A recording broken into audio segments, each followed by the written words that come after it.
In this tutorial I'm going to show you how to master reset an LG B470 cell phone. Okay, go to Menu,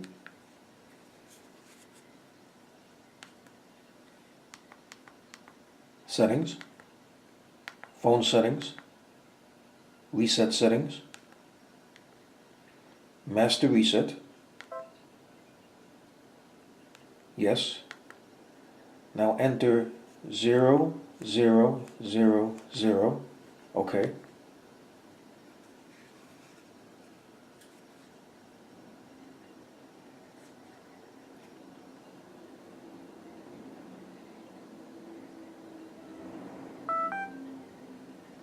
And there you go. The master reset is now complete. So I hope you found this video useful. If you have, please show your support for this channel by subscribing.